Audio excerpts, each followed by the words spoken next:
Estamos aqui hoje reunidos para mais uma lição da nossa escola dominical.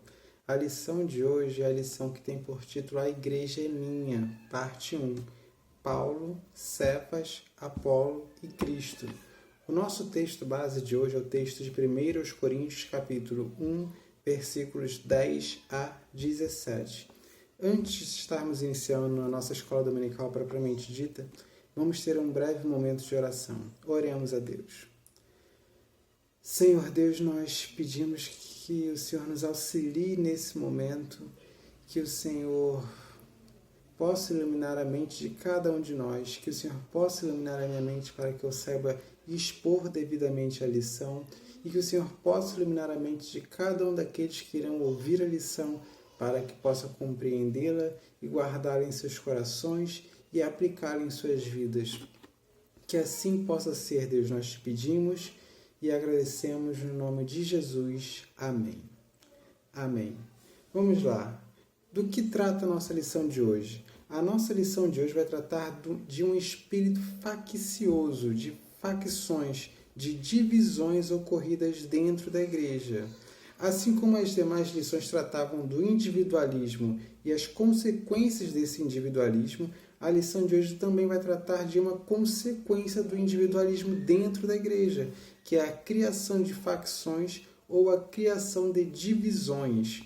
Como essas facções, como esse espírito faccioso se manifestava dentro da igreja de Corinto. Nós temos 3 exemplos. Primeiro, esse espírito de facção se manifestava através da celebração da Santa Ceia. Na celebração da Santa Ceia, nós vimos que algumas pessoas comiam e bebiam todas as coisas, ao passo que outras não comiam nem bebiam nenhuma parte da Santa Ceia. De modo que o apóstolo Paulo diz que eles não estavam, na verdade, celebrando a Santa Ceia. E que aqueles que estavam tentando celebrar a Santa Ceia de forma indigna estavam fazendo aquilo para a sua própria condenação. Esse fato de uns comerem e beberem e outros não comerem e não beberem demonstra a existência de facções dentro da igreja, aqueles que estão participando e aqueles que não estão participando. Um segundo exemplo demonstra a existência de facções dentro da igreja de Corinto, que são os fortes e os fracos na fé. Os fortes na fé eram aqueles que sabiam que as comidas sacrificadas aos ídolos nada eram e, portanto, eles se alimentavam de comidas sacrificadas aos ídolos. Os fracos na fé eram aqueles que não estavam querendo se associar à idolatria, que temiam que comer carne sacrificada a ídolos seria idolatria, queriam distância da idolatria e por isso não comiam carne. Eles não queriam saber de comer carne. Eles eram fracos na fé. A fé deles não era forte o suficiente para eles saberem que comidas sacrificadas aos ídolos não era, na verdade, nada. Um terceiro fato demonstra a existência de facções dentro da igreja, que era o culto à personalidade. O que era esse culto à personalidade? Os cristãos de Corinto se apegavam fortemente a alguns líderes. Uns se apegavam fortemente a Paulo, outros se apegavam fortemente a Cefas, outros se apegavam fortemente a Apolo, outros ainda a Cristo. Cada um se apegar a um determinado líder demonstra também a existência de facções, de divisões dentro da igreja. Vamos lá. Que partidos seriam esses existentes dentro da igreja de Corinto? Paulo. Paulo é o fundador da igreja. E muitas pessoas têm um enorme carinho por quem fundou a igreja, quem plantou a igreja. E essas pessoas existiam também dentro de Corinto. Algumas pessoas, tendo em vista que Paulo foi quem fundou a igreja, se apegavam muito fortemente ao apóstolo Paulo. E essas pessoas se apegavam tanto a ele que formaram um partido dentro da igreja em favor dele. Outras pessoas se apegaram fortemente não a Paulo, mas a Apolo. Quem era Apolo? Apolo foi uma pessoa que sucedeu o apóstolo Paulo na igreja de Corinto e possivelmente pregava muito bem. era eloquente, tinha uma boa retórica, falava bem. Em razão dele falar bem, dele ter uma boa retórica, pessoas se apegaram ao Apolo, ao pregador Apolo. E, assim como formaram um partido em prol do apóstolo Paulo, se formou também um partido em prol de Apolo. Outras pessoas não se apegavam nem a Paulo, nem a Apolo, mas a Pedro, o apóstolo Pedro. Por que algumas pessoas se apegavam muito ao apóstolo Pedro? Porque o apóstolo Pedro foi um grande líder apostólico na época do século I. Em razão dele ter sido um grande líder, em razão dele ter feito grandes coisas, pessoas se apegaram a Pedro. Nós não temos registros para saber se o apóstolo Pedro ele teve algum período na igreja de Corinto. Não temos esse registro para afirmar com certeza. Talvez ele tenha tido um período na igreja de Corinto e assim os coríntios conheceram o apóstolo Pedro e se apegaram a ele, ou talvez os coríntios não tenham tido um período com o apóstolo Pedro na igreja, mas tenham ouvido falar do que fez o apóstolo Pedro. E em razão de terem ouvido falar o que fez o apóstolo Pedro, se apegaram a ele. E assim se formou mais um partido. O partido em prol do apóstolo Pedro. Mas havia um grupo ainda de pessoas na igreja de Corinto que não estava nem apegada a Pedro, nem a Paulo, nem a Cefas, nem a Apolo. Esse partido era o partido de Cristo. Eles diziam deles mesmos que eles eram o partido em prol de Cristo. Esse partido talvez possa ser comparado como um grupo apartidário dentro da igreja, que não estava querendo tomar partido por nenhuma dessas pessoas. Eles estavam dizendo que eles eram exclusivamente de Cristo. Alguma coisa nesse sentido. Mas, ao se distanciarem dos demais partidos, eles estavam formando, quer quisessem, quer não quisessem, eles estavam formando mais um partido dentro da igreja. E assim nós temos vários partidos dentro da igreja de Corinto. Uma certa divisão, um divisionismo dentro da igreja. Qual é o problema desse divisionismo dentro da igreja? Esse divisionismo dentro da igreja acarreta a ameaça de ruptura, de a igreja se destruir por dentro. Como que uma ruptura poderia ocorrer dentro da igreja? Por conta de contendas, ciúmes, ressentimentos, por conta de inveja. Esses partidos de umas pessoas em prol de um grupo, outras pessoas em prol de outro líder, esses grupos de pessoas, cada um dependendo do que bem entende, pode provocar todos esses ressentimentos.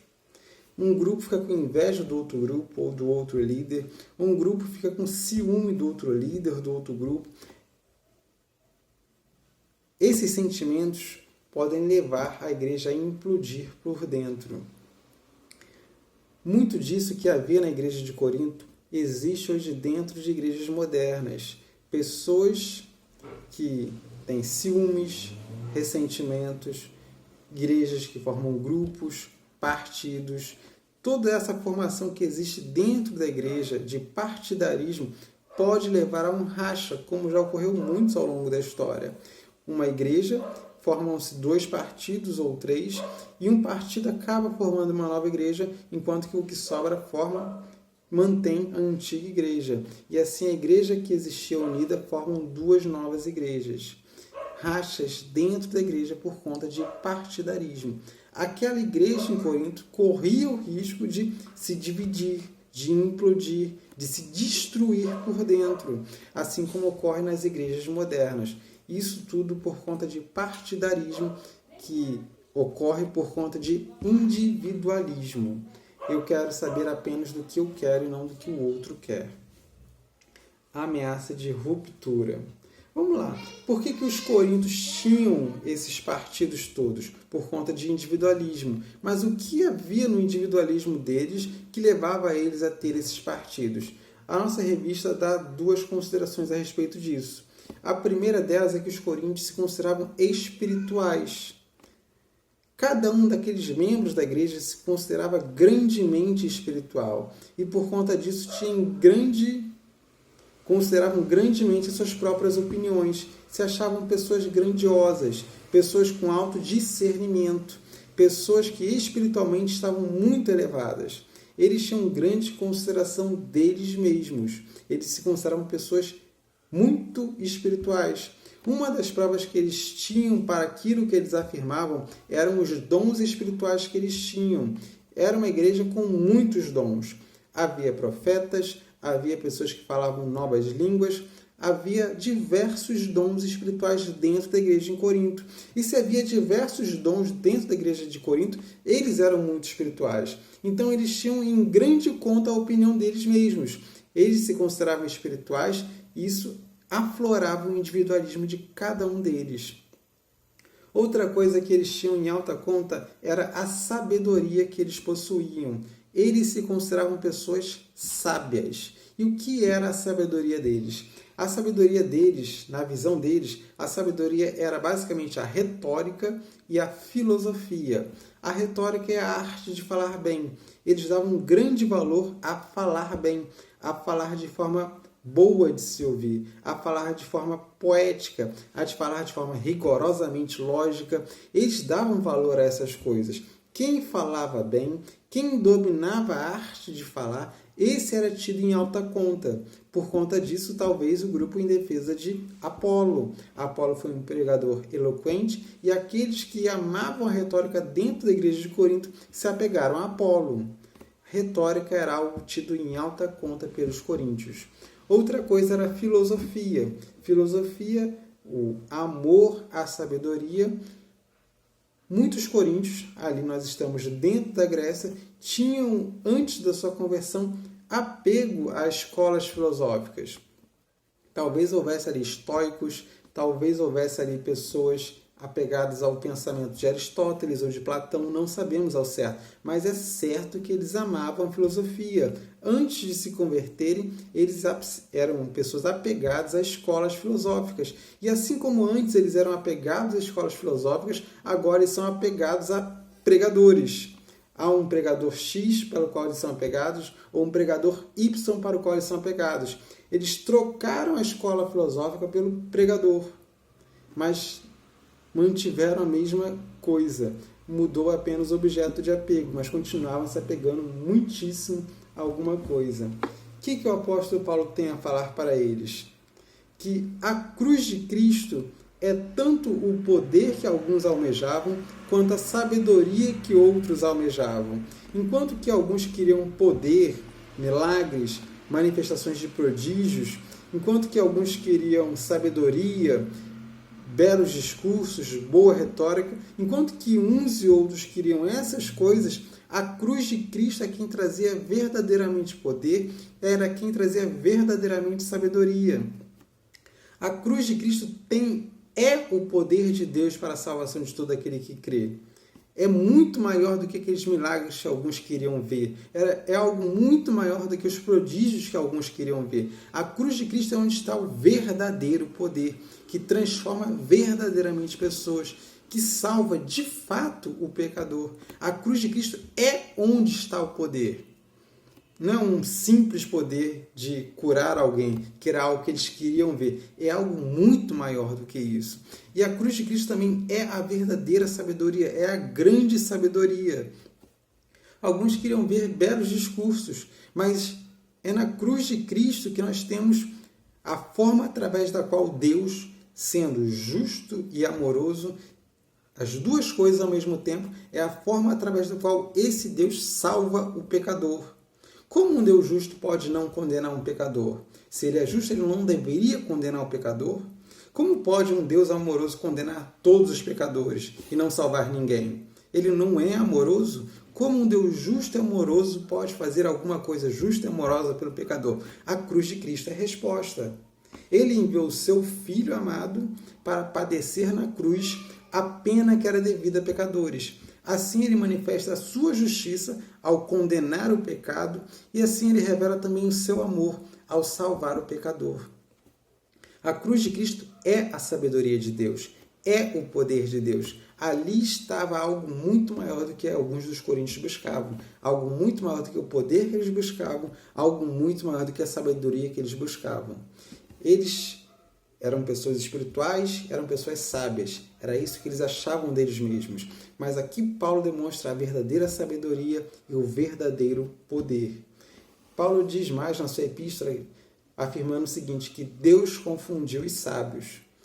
Os coríntios amavam a sabedoria, amavam os filósofos, amavam aquelas coisas. Mas onde foi que aquela filosofia levou aqueles filósofos? A lugar nenhum. Por mais que alguns deles ganhassem proeminência, conseguissem refutar outros filósofos, não chegavam a lugar nenhum.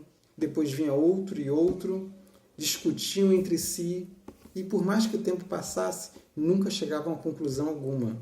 É nisso que redunda a filosofia. Por conta de quê? Porque Deus confundiu os sábios.